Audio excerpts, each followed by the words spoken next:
All right, what is going on, everyone, and welcome back to another Black Desert video. So we have a new event going on that's actually pretty decent. So it's the Festival Seal event. You get it the same way you always get seals: grinding, fishing, gathering. And I wanted to talk about all the best rewards that you can get out of it. I'll compare the values of everything and basically tell you what you should get first in order. Ideally, by the end of the event, you get everything. But what you want to do is get certain things at a higher priority. So, first things first, how do you get them? Grinding, gathering, fishing. Hopefully you're doing at least one of those. Log in every day for 30, 60 minutes to get 20 of them. And here are the rewards in order. So let's look at this in game. And I want to compare the values of everything. And let's talk about that. So 1 second, let me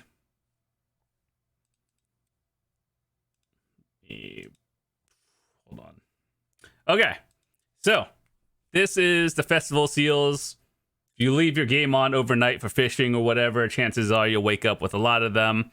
So let's talk about this. What does the Ultimate Premium Enhancement Box actually give? For most of us, it's 1,500 cron stones. Is that good? That's pretty good. I think, unironically, the worst thing you can get here are those dim Origin of Dark Hungers. And I think they value things by silver because these dim Origin of Dark Hunger things are, let me show you. These thingies essentially fail stacks. Based on whatever they are, they could actually be valued, pretty decently. But realistically, when should you be using these dim Origin of Dark Hungers? When you are at a stack where it's +1, so roughly around 280 and up, when the original Dark Hungers are like these things. So when these are giving you maybe like above your 290 stack to bring it up to a 200, that's when these are actually valuable. So anyway, I'm pretty sure they Pearl Abyss factors silver valued from to Dark Origin of Hungers to that value. Realistically, you want outfit boxes or cron stones, which is the other choices. So either way, the worst thing you get is those Dark Origins, but for most of us, it's most likely going to be cron stones, which is always good. Next one is the Premium Outfit Box. Outfits are either crons or you like the outfits enough to use it. And then what I would recommend for the rest of us is things that you cannot get with silver. I know the outfit box and the other one, Cronstones are essentially silver, but it's like free silver. It's a little bit different when you're just getting handed 1,500 of them. Maids are always good, because you can't just buy them in game. So these are one of those Pearl exclusive things.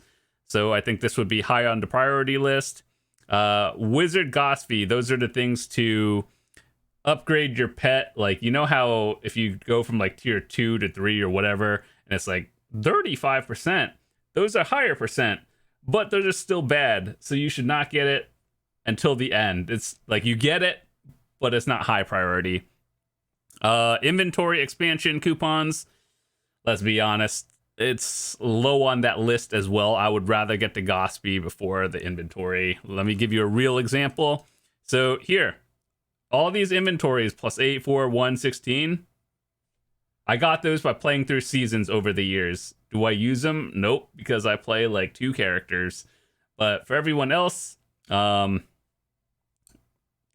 get these by playing through seasons. I mean, that's about it. So you probably have a lot of them, and they're not really a big deal. Okay, so Value Pack, Blessing of Kamasilv, and Secret Book of Old Moon. All of these are obviously very good because, you can't...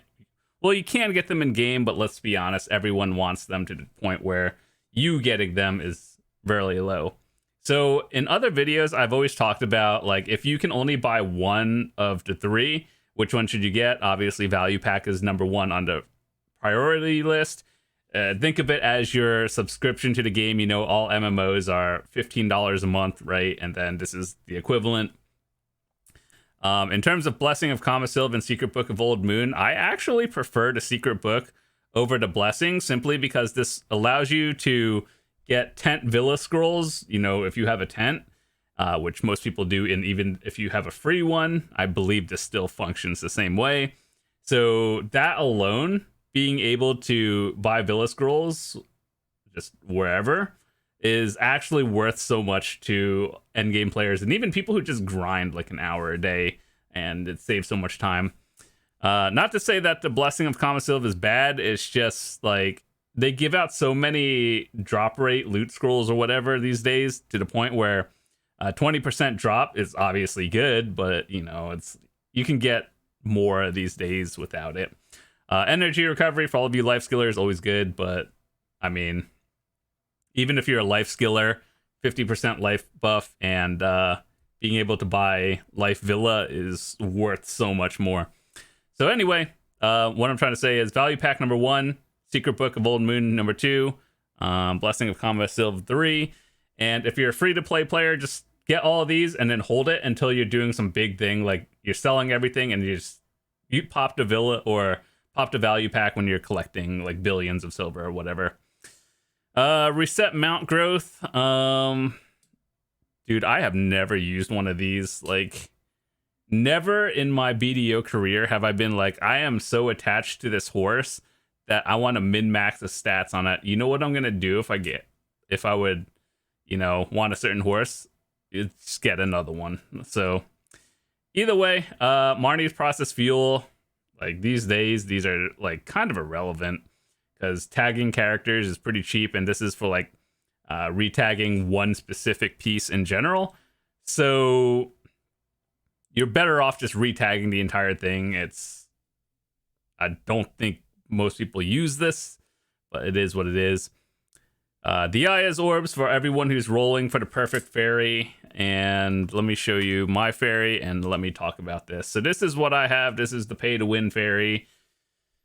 So things that I've noticed over the years: if you have this Morning Star skill, that lowers the rate of getting the other ones. Why? I don't know, because apparently Pearl Abyss thinks Morning Star is a rare skill. I think it's really nice to have, but I don't think it's like high priority. Number 1 on your priority list should be Miraculous Cheer. Never having to use a potion again with the infinite pots.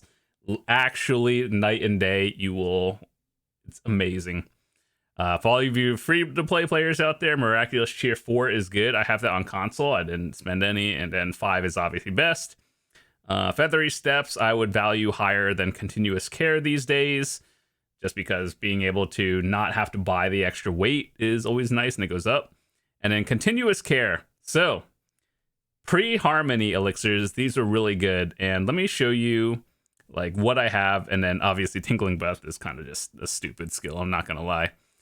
All right, so here's what I have. Wait, where is it? Did they change it? Oh, these got reset. Oh, wait, I'm on a different character. That's why I was like, wait, this isn't my main. Okay, so anyway, if you don't have Continuous Care 5, here's what you would do. Let's say you had Continuous Care 4, which is 16 slots. You put your harmonies on a hotbar. You set this hotbar to a number. Every 20 minutes, you press that again, so you never have to worry about it. What you put on the hotbar, or like the Continuous Care, is probably like your perfume and, you know, maybe a food elixir or any other thing. But these take up like 15 slots or something really high number. And yeah, you just put them on the hotbar, press them every like 15 minutes, easy. But back in the day, when all of us used individual blue elixirs like these things, and you had a huge stack of them, that was when Continuous Care was more important. Harmonies nowadays, you just hockey it, which I actually kind of like a lot more. So yeah, the Aya's Care. I think there's an optimal way of doing it. So like if you reset your fairy at tier 4 and you don't get Miraculous Cheer like 5 early on, you just re-roll it until you get Miraculous Cheer 5, and then everything else is a bonus. Let's see the other ones. Choose your skill exchange coupon, the Aya's Orb or pet skill. those are the only two choices. If you don't have a perfect fairy already, you get the Dia's Orb. If you do have a thing, you have a pet skill change, which allows you to, let me see, pet skill. Yeah, these things, this is what they turn into. When you use them, here's how you use it. So like if you had it in your inventory, there would be a button somewhere around here. It's like, here, you want to change the skill? And then it gives you a list based on the tier. So like it would be like this one, you could change the skill of whatever you want, and then it should give you a probability of whatever. So these are all kind of personal preference. It's, you know, it's not really worth it, to be honest. But it's one of those really min-max things you get. So that's what it's for. The Aya's Orb or pet skill, most people will probably choose to Orb. The rest of these, I would probably pick the Brandstone and Artisans. You should always get these. These are not something you can get in-game for free. So it's just convenience. And then the rest of these, you just kind of get at the end of the event, like whenever you run out of seals. And then these are left over. So, priority. Ultimate Box, number 1. Premium, number 2.